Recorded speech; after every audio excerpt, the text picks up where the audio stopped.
Olá, meus amigos, muito bom dia, doutor Antônio Martins Farias, mais uma vez aqui, primeiro agradecendo a Deus, a você, meu irmão, minha irmã, que tem dado seu like, seu dislike, tem feito seus comentários, obrigado aos meus 511 inscritos, mas isso é muito bom, a meta continua a mesma, você me ajudando, até o final do ano a gente ultrapassa 1.000 inscritos, obrigado aos 60, deixa eu ver, quantos visualizaram o meu, 57 visualizações do meu vídeo passado, e também as pessoas que comentaram, e deram o seu like. Eu deixo aqui meu e-mail, meu telefone, caso queira entrar em contato comigo, fiquem à vontade.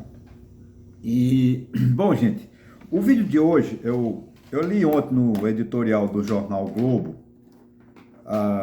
claro que os petistas, né, vão dizer, porque o Globo é de direita, né? Não se trata disso. É com relação ao prestígio, né, do presidente Lula no exterior. Então eu digo assim, não é uma crítica ao presidente Lula, é apenas uma constatação, que o presidente Lula, como nós sabemos, né, todo ano ele vai à ONU, é o praxe do presidente do Brasil, uma questão que virou uma espécie de tradição, né, dos presidentes do Brasil abrirem a sessão anual da ONU, a Assembleia Geral da ONU, que é muito importante para discutir os verdadeiros problemas do mundo, né? E o presidente Lula, ele estreou com um discurso bastante forte, falou para o público interno, também falou para o público externo. No entanto, né, a gente vê a necessidade, a ânsia do presidente Lula se transformar numa liderança global, ou seja, ele quer porque quer ser uma pessoa que chame a atenção. Eu acho que o Brasil tem potência para isso. O Brasil é um país respeitado no mundo inteiro pela sua cultura, pelas suas tradições, pelas suas belezas naturais, enfim, o Brasil, pela sua economia principalmente, né? O Brasil precisa essa miscigenação da sociedade brasileira. O Brasil aceita, né? Tem pessoas do Líbano e todos os países do mundo, a gente tem as tradições, as famílias aqui, né? Em São Paulo principalmente, mais voltado para a região sudeste, as migrações, né? Mas tudo isso forma o Brasil um país querido. Então o presidente Lula lá, ele tentando fazer parte desse cenário, de se inserir no mundo como uma liderança global, ele teve, né, além do discurso, ele se reuniu, né, com o pessoal do G20, ele disparou críticas aos desafetos com Benjamin Netanyahu, ao próprio Volodymyr Zelensky, manteve encontros com Pedro, com Sánchez, que é da Espanha, Gustavo Petro, defendeu reformas, mudanças globais, tudo isso muito importante, tudo de uma forma que é um discurso, como assim, na tentativa de se transformar numa liderança mundial. Eu respeito o presidente Lula como uma das maiores lideranças da esquerda. Não tem na América Latina, e oxalá acho que no mundo, uma pessoa com a liderança que tem o Lula. Eu reconheço isso, né? Eu acho que o Lula hoje no Brasil é a principal liderança política da esquerda, ou de centro-esquerda, conforme a gente entenda, né? Acho que o José Dirceu fez essa transição lá na década de 2000 e pouco, quando tirou, né, a Carta aos Brasileiros, né, quando tirou o PT da esquerda e trouxe para o centro, e ficamos com o PT hoje. Eu acredito que o PT é mais centro-esquerda, né, do que esquerda, né? O PSOL, que também é um braço do PT, o MST é um braço do PT, que seria a esquerda radical. Mas Lula ele estaria no centro-esquerda. Então, eu reconheço essa importância, né? Ele tem alguns aspectos quando se trata da política internacional que me preocupa, né? Me preocupa com relação ao país, né? Porque a gente tem que entender que quando nós estamos falando de Brasil, nós estamos falando de Estado. O Lula é chefe de Estado, mas ele não pode ser o presidente Lula. Não vai falar pelo Lula, ele vai falar pelo Brasil, né? Então, acho que a posição, o artigo parte da Constituição, né, tem lá as normas, as diretrizes com as quais o Brasil se comunica, se relaciona com o mundo, né? Com relação à mudança global, eu até compreendo que precisamos de muitas mudanças, principalmente na ONU. A ONU ela tem um defeito de nascença, né? Antes da ONU, também a outra organização também tinha um defeito de nascença. Qual é o defeito de nascença da ONU? A ONU não atende mais às aspirações do mundo, por quê? Porque o Conselho de Segurança da ONU é que tem o poder judicante, ou seja, ele institui a norma cogente, obriga, a norma obrigatória para todos os membros. Dos 193 países com membros da ONU, né, quando o Conselho de Segurança Nacional determina, aí é uma lei, aí obriga a todos os países, né? Mas esse conselho ele é formado por 15 membros que se revezam, né? Vão se revezando, mais 5 membros lá. Estados Unidos, China, desculpe se eu errar, né? França, Reino Unido, Rússia, né? E eles têm o poder de veto. O que é isso? Nunca vai ocorrer uma unanimidade, porque tudo para resolver os problemas no mundo é unanimidade. Por exemplo, nós sabemos que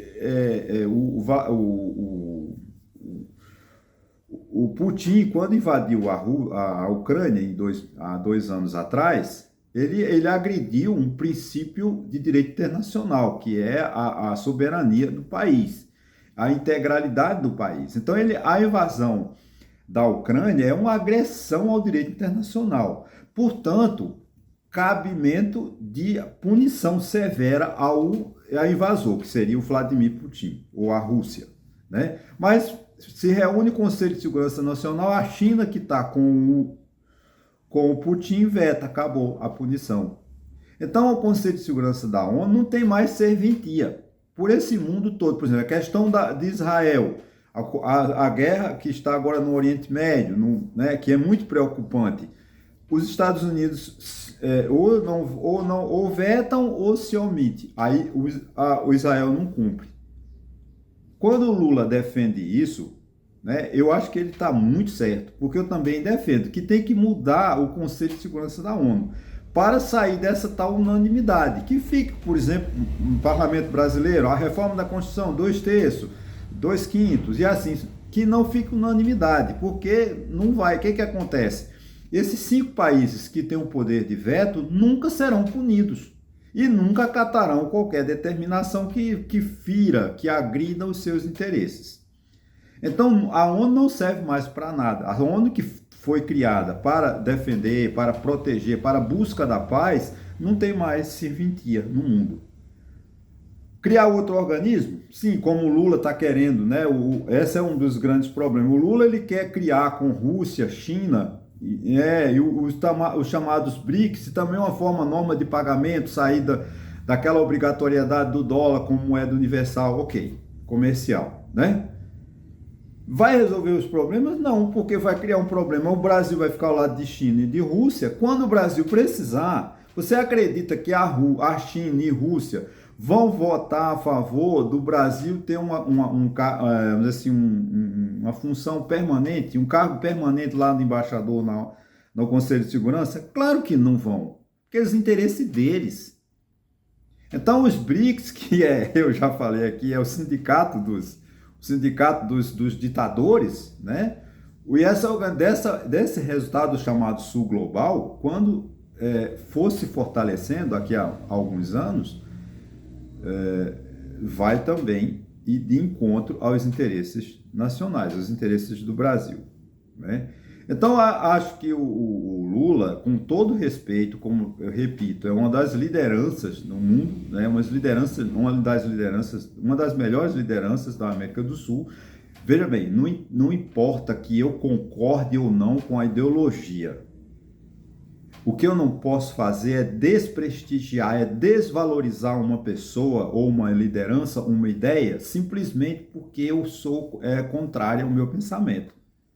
Eu respeito todas as lideranças, respeito todas as ideologias, porque cada um tem o seu direito de se manifestar. Isso é a essência da democracia, né? Eu discordo, por exemplo, né? Vamos lá agora. O Lula sempre teve essa preocupação de se notabilizar, né, como uma liderança, desde os seus primeiros governos, lá em 2003, que ele imposto, acabar com a fome, criar um imposto mundial para acabar com a fome, tudo isso é uma política dele. E agora, nesse governo, nesse terceiro mandato do presidente Lula, ele também está com a mesma ideia. Só que o mundo mudou, né? O mundo de 2003 não é o mundo de 2024. É bem diferente. Você vê em 2003, a gente estava vivendo ainda o fim da Guerra Fria, né? O muro de 89, a queda do muro de Berlim. Então, 10 ou 20 anos, para a história, 10, 20 anos é muito pouco. Mas de 2003 para 2024, o mundo mudou, né? Então, cabe agora ao presidente Lula também mudar suas ideias, mas ele continua sempre querendo ficar ao lado das ditaduras, como China, como a Rússia. E, né, para sua vez, Venezuela, Cuba e assim sucessivamente, né?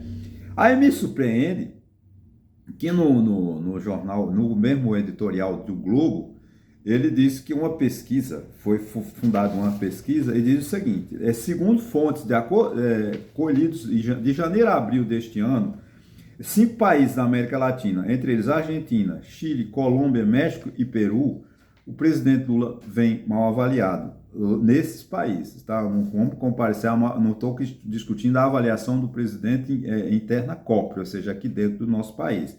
Mas você por exemplo, uma ideia: para os argentinos, 40% dos argentinos acreditam que ele fará a coisa certa, e 49% não concordam com Lula. É muito alto. A Argentina é nosso vizinho. É claro que eu estou aqui em Santa Cruz do Caparibe, né, é longe, mas quem mora no Rio Grande do Sul, Paraná, é próximo da Argentina. Rio e São Paulo temos muito contato com a nossa Argentina.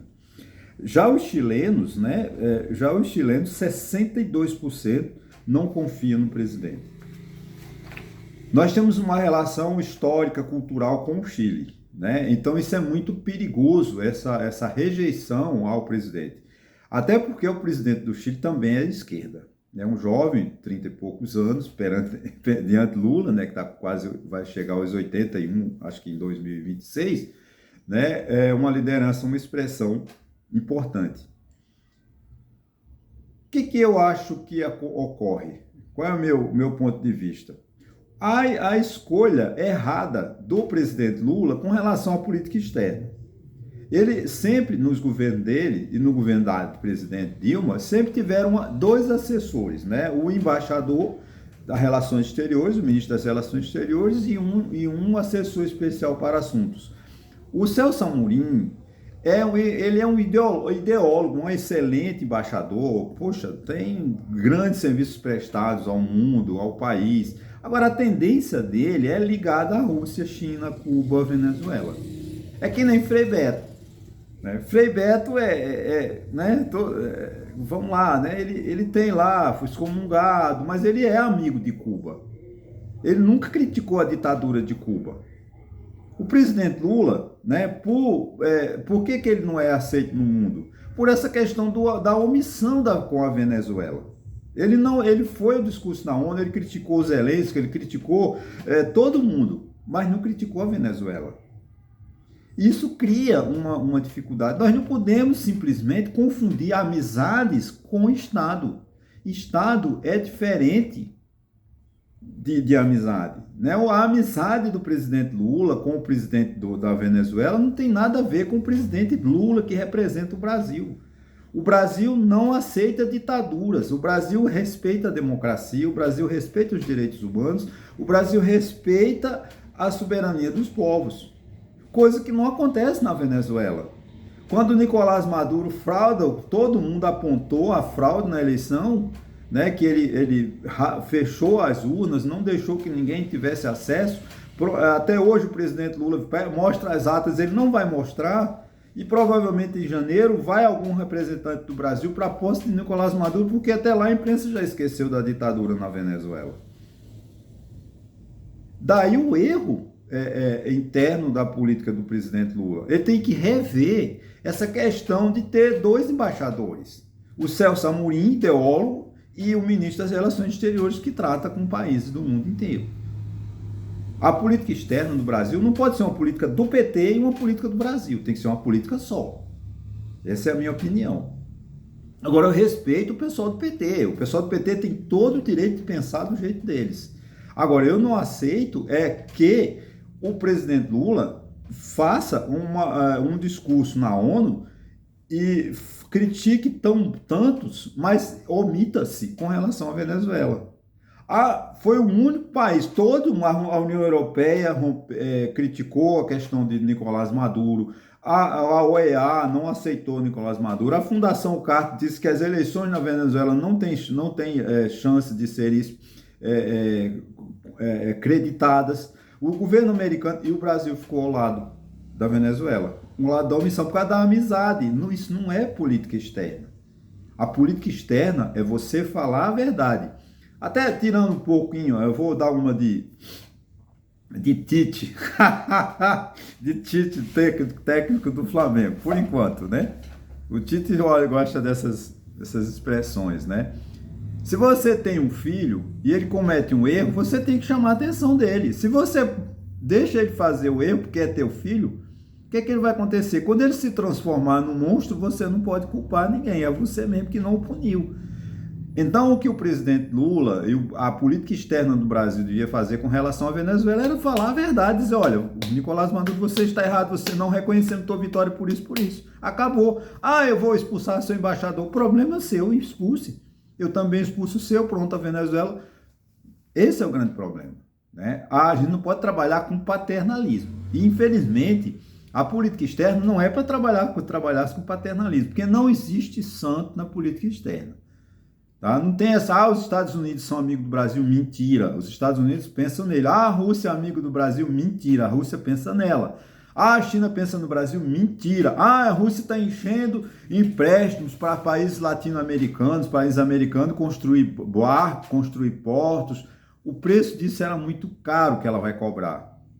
Porque a China não quer saber de Argentina, de Brasil, ela quer saber do comércio, ela quer saber de vender, ela quer saber expandir o seu comércio mundial. Agora, é preciso que tenha honestidade, tenha transparência e siga as regras, né? A Constituição brasileira é bem clara lá no seu artigo 4º, tem lá segue a Constituição e pronto. Essa é a minha opinião. Então, fica aqui a minha preocupação, né, do presidente Lula não estar sendo bem avaliado nos países, nossos vizinhos, né, Chile, México, né, o México não, né, mas a gente precisa cabe ao Palácio do Planalto, né, procurar ouvir mais a sociedade, ouvir a voz do mundo, porque é importante, e mudar no que for necessário a política externa brasileira. Eu não aceito um Brasil, um país muito querido, um Brasil muito amado, que tenha, que o seu governante seja tão desvalorizado como 62% dos chilenos não aprovam as atitudes do presidente Lula. Isso é muito triste. Embora o Chile seja governado por um partido de esquerda, né? Isso ainda agrava muito mais a situação, né? Agora, eu vou usar uns 2 minutos com relação à política interna. Essa semana eu vou falar ainda, que tem quarta e sexta, né? Mas eu já me preocupo com a violência nas eleições do nosso país, né? Essas eleições municipais, essa semana é decisiva para que você analise, para que você escolha o melhor candidato. Não me venha com a desculpa que não tem opção. Tem. Em 2 candidatos dá para você avaliar quem é o melhor. Em 4 candidatos, melhor ainda, como é o caso de Taquaritinga do Norte, como é o caso de Santa Cruz do Capibaribe, como é o caso de São Paulo e Rio de Janeiro e assim sucessivamente. Não tem desculpa para você não votar. O voto é muito importante. Manifeste a sua revolta ou seu aplauso através do voto. Não deixe de ir a uma urna eletrônica, a uma sessão eleitoral e votar. Porque o voto é a soberania, é o direito que você tem, é como se fosse assim, a tua identidade, né? O teu valor, a tua essência manifestando através da tua mão, né? Ou longo manos e elegendo o teu representante. Só temos políticos ruins porque nós nos omitimos. Nós nos recusamos a fazer parte da democracia, a fazer parte da política. A política é o único instrumento de mudança de uma sociedade. Se a gente não aceita a violência, a pobreza, a calamidade pública, a falta de políticas claras de meio ambiente, proteção do meio ambiente, é culpa nossa, todos nós somos culpados. Não me venha com aquela desculpa esfarrapada, eu pago meus impostos e não é porque o primeiro que pagar o imposto não é uma obrigação, pagar imposto é um direito. Eu tenho o direito de pagar imposto. Agora, eu também tenho o direito de cobrar, né, a prestação do serviço que o Estado nos oferece. Agora, se eu não voto, se eu só critico, se eu não me preocupo em escolher um candidato, qual a responsabilidade que eu tenho? Nenhuma, eu não posso cobrar. Então a gente precisa de votar, precisa de ter consciência e escolha o melhor. Não é o que eu opino. Se eu estivesse fazendo um palanque, eu ia pedir voto para o meu candidato. Mas eu não estou aqui em palanque, eu estou aqui falando sobre política. E eu quero dizer, escolha o melhor. Pode ser o que eu não, o candidato que eu odeio, que se é que eu possa odiar, eu não tenho ódio, mas a nenhum político, né? A ninguém. Eu procuro tirar o ódio da minha vida, né? O ódio eu procuro tirar, a mágoa eu não tenho, graças a Deus, não tenho mágoa de ninguém. Mas você tem o direito de escolher em quem você vota. Agora, vote consciente. Falta de opção não é desculpa. E falta de interesse, vote, porque o interesse do município é seu. Você que mora na sua casa, que faz parte da rua, que faz parte do município, do distrito, que faz parte do município, faz parte do estado, faz parte do Brasil e faz parte do mundo. Então você é muita coisa, você é muito importante. Não existe nada melhor na Terra que não seja o ser humano, que Deus nos criou e espíritos nos fez evoluir. Uns estão mais adiantados, outros estão mais atrasados, mas cada um de nós somos responsáveis pelos nossos atos, cada um de nós somos responsáveis pelas nossas decisões. Então, num momento como esse, numa semana tão patriótica, numa semana tão importante, o meu desejo é que você tenha a responsabilidade, que Deus desperte no seu coração a vontade de participar dessa festa maravilhosa, que é a festa da democracia. Muito obrigado e até o próximo vídeo.